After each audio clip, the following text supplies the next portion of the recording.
تو وہ 24,953 ارب روپے کا برڈن تھا، جو کہ 5 سالوں میں صرف 10,000 ارب. سر بہت سرپرائزنگلی بہت شاکنگ بات ہے کہ 19 مہینوں کے اندر پی ٹی آئی کی حکومت نے 11,000 ارب کا اضافہ کیا ہے. سر اگر یہ ان کی سپیڈ رہی، یہ معاشی اعداد و شمار رہے 11,000 ارب 19 مہینوں میں، تو بدقسمتی سے اگر یہ 5 سال پورے کر لیتے ہیں تو ملک کہاں جا کے دبے گا؟ ملک قرضوں کے بوجھ دلدل میں دب چکا ہے، اور اگر ان کی یہی اعمال رہے، یہی ان کی معاشی پالیسیز رہیں، تو میں سمجھتی ہوں کہ پاکستان کے لیے خدا نخواستہ وہ دن دور نہیں جب یہ دیوالیہ ہوگا. سر بہت سارے معاملات ہیں.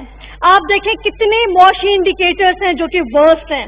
آپ دیکھیں کہ ہمارے پاس ایک ریسرچ آئی ہے کہ بے روزگاری میں کتنا اضافہ ہو رہا ہے. سر یہ ہر بات کورونا کے پیچھے چھپانے والی جو پالیسی ہے، یہ اس کے پیچھے نہیں چھپ سکتے. سر پینڈیمک سے پہلے، کورونا کے پینڈیمک سے پہلے ملک میں 55 لاکھ مزدور بے روزگار تھے. سر اب ایک اندازے کے مطابق 1 کروڑ سے 1,20,00,000 نوجوان بے روزگار ہو چکے ہیں، اور خدشہ ہے کہ اس میں بھی اور بھی اضافہ ہوگا. سر یہاں پہ ہماری آبادی 2015 میں 32% غربت کی لکیر کے نیچے تھی. سر ابھی جو ریسرچ ہوئی ہے اس میں بتایا جا رہا ہے کہ 48 سے 50% پاکستان کی آبادی غربت کی لکیر کے نیچے جا چکی ہے. یعنی آپ کے ملک کا آدھا حصہ غربت کی لکیر کے نیچے ہے. اگر یہ معاشی پالیسیز رہیں، تجارت میں کمی آئی، ٹرانسپورٹیشن میں کمی رہی، بینکنگ سیکٹر جو کہ سب لنکڈ ہے، یہی حالات رہے تو ملک جو ہے وہ غربت کے دلدل میں ڈوب جائے گا. سر ان تمام حالات سے نکلنے کے لیے ہمیں اپنی معاشی پالیسی کے لیے کمپریہنسو پلان بنانا پڑے گا. سر وہ کمپریہنسو پلان تب بنے گا جب آپ یک زباں ہوں گے، جب آپ چاروں اکائیوں کی بات کریں گے جن کو ساتھ لے کے آپ نے چلنا ہے. سر آپ نے بہت دفعہ دیکھا ہوگا کہ چاروں صوبوں کا جو ان کا کانسٹیٹیوشنل رائٹ ہے NFC کا، وہ ان کو نہیں دیا جا رہا. بلوچستان اپنا حق مانگ رہا ہے، ہم ان کا آئینی حق ان کو دینے کے لیے تیار نہیں. خیبر پختونخوا میں آپ کا اپنا چیف منسٹر بیٹھا ہے، لیکن وہ بول نہیں سکتا کہ ان کا NFC کا اپنا جو ہائیڈرو پروجیکٹ کا ان کا جو رائٹ ہے، ان کے جو پیسے ہیں وہ اسے نہیں دیے جا رہے. لیکن سندھ کی قیادت بہت مضبوط ہے. بلاول بھٹو زرداری صاحب کی قیادت میں، سید مراد علی شاہ کی قیادت میں ہم اپنا حق چھوڑنے والے نہیں.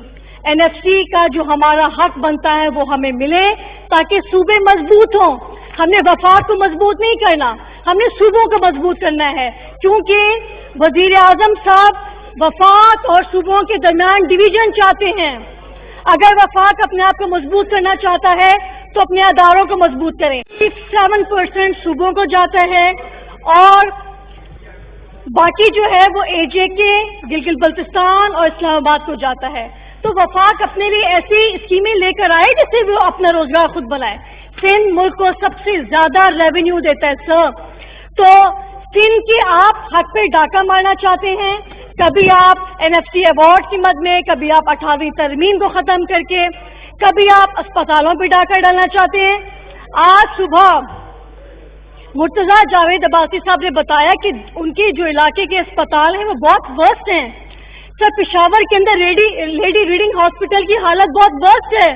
سر آپ کے کیپٹل اسلام آباد کے اندر پمس کی حالت بہت ورسٹ ہے. آپ کے پولی کلینک کی حالت ورسٹ ہے. سر وفاق اگر اپنا کوئی رول پلے کرنا چاہتی ہے تو آپ سکھ ہاسپٹلس لیں جن کو آپ رول ماڈل بنا سکیں، جن کو آپ اسٹیٹ آف آرٹ بنا سکیں. آپ کیوں سندھ کے کیپٹل سے ان اسپتالوں کو ٹیک اوور کرنا چاہتے ہیں؟ کیونکہ سندھ نے سب سے زیادہ ان ہاسپٹلس پہ انویسٹمنٹ کی ہے، اور بلا تفریق پورے ملک سے لوگ آتے ہیں، مریض آتے ہیں علاج کے لیے، اور ان کو فری معالجہ دیا جاتا ہے. اور ہمیں یہ بھی اندازہ ہے کہ آپ کس کے کہنے پہ ان اسپتالوں کو ہم سے چھیننا چاہتے ہیں. خدارا اگر آپ اس ملک کو انٹیکٹ دیکھنا چاہتے ہیں، اگر آپ چاروں صوبوں کو انٹیکٹ دیکھنا چاہتے ہیں، تو وفاق کو صوبوں کے ساتھ مل کے چلنا ہوگا. ہمیں صوبائی خود مختاری اسی لیے دی تھی کہ ہر صوبہ اپنی ذمہ داری اٹھائے. لیکن عمران خان کی ایگو کہاں جائے؟ عمران خان کی ایگو کہاں جائے؟ وہ تو ٹچ سے مت ہونے کے لیے تیار نہیں. وہ اپنے وفاقی کابینہ کے وزراء کی زبان کو لگام نہیں دے سکتے تو وہ ملک کو کیا سنبھالیں گے سر؟ کل آپ دیکھیں کہ ایک وزیر نے جو انکشاف کیا، ان کی تو زمین سے پیروں سے زمین نکل جانی چاہیے تھی. آج یہ کس منہ سے یہاں بیٹھے ہیں؟ کس منہ سے یہاں پہ وفاق کی اور کابینہ کی اور بجٹ کی بات کر رہے ہیں؟ یہاں پہ تو الزام تراشیاں کی جا رہی ہیں. تو صبح میں نے سنا کہ بے نظیر انکم سپورٹ پروگرام کے لیے کہا گیا کہ 8 لاکھ فیک کوئی پیسے لے رہے تھے. سر کل ایک وزیر نے جیو نیوز سے بیٹھ کے کہا ہے کہ احساس پروگرام سے 12,000 لینے والوں میں آپ اپنی بات مکمل کریں. سر 11 منٹ ہو چکے ہیں جی. سر احساس پروگرام سے 12,000 لینے والوں میں پی ٹی آئی کی منسٹرز ایم این ایز بھی شامل ہیں. تو سر کیا آپ ابھی احساس پروگرام کو بند کر دیں گے؟ آپ کے 2 یہاں سے آنریبل ایم این ایز جو پی ٹی آئی گورنمنٹ کا حصہ ہیں وہ کل جیو پروگرام پہ بیٹھے تھے. آپس میں بات چیت نہ کریں، بالکل آپ بات نہیں کریں اور پورا موقع دیں بولنے کا. کوئی بات چیت نہ کریں، بالکل نعرے بازی نہ کریں. سر بہت مہربانی. سر اس کے علاوہ ملک کے 22 کروڑ عوام کا اعتماد عمران خان سے اٹھ چکا ہے. پاکستان کی 22 کروڑ عوام ایسا لیڈر چاہتی ہے جو اس کی ترجمانی کرے، جس کا عمل، اس کا قول اور فعل ایک ہی ہو، صبح دوپہر شام رات ہر دفعہ نئی بات نہ ہو. سر کرونا پہ میں نہیں آنی چاہیے تھی، کتنی اسٹیٹمنٹس انہوں نے دی ہیں. اگر وہ WHO کی بات سن لیتے، ٹیسٹ اور ٹیسٹ اور ٹیسٹ اور لاک ڈاؤن، تو آج ہمارے ملک کے لوگ موت کے منہ میں نہیں ہوتے. سر لیڈرشپ ایسی ہونی چاہیے جن کے فیصلوں کو صدیوں یاد رکھا جائے، جو ملک قوم کی سلامتی کے لیے بہتر ہوں. ایسے لیڈر صدیوں میں پیدا ہوتے ہیں جو پاکستان میں کھوئے ہیں.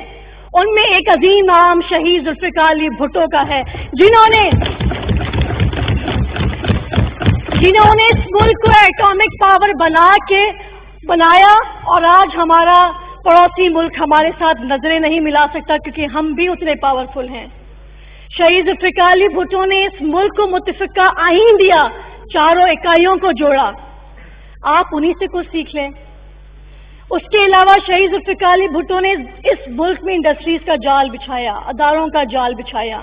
شہید محترمہ بے نظیر بھٹو نے جنرل عامروں کا مقابلہ کیا اور اپنے بہت کم چھوٹے عرصے میں جس طرح سے ان کو حکومتیں ملی، انہوں نے تاریخی اور انقلابی پروگرام دیے جو آج تک چل رہے ہیں، جن کے جو ہم ان کے مرہون منت ہیں. اور انہوں نے اپنے آخری جو بات کہی کہ سوات کے اوپر جھنڈا لہرانے کے لیے اپنے ملک اور قوم کے اور لوگوں کے درمیان میں جنگ کا نذرانہ دیا. سر ایسے لوگ صدیوں میں پیدا ہوتے ہیں. اور پاکستان، سر میں بس آخری، آصف علی زرداری صاحب نے اس آئین اور قانون کو اصل شکل میں بحال کیا اور اپنے پاورز اس پارلیمان کو دیے جس پہ آج عمران خان بیٹھے ہیں. سر میں ہاتھ جوڑ کے گزارش کرتی ہوں کہ یہ پارلیمان کا جمہوریت کو بچانے کے لیے ہمارے قائدین نے اپنے خون کے نذرانے دیے ہیں. اس کو ہم کسی طور پہ بھی سبوتاژ نہیں ہونے دیں گے.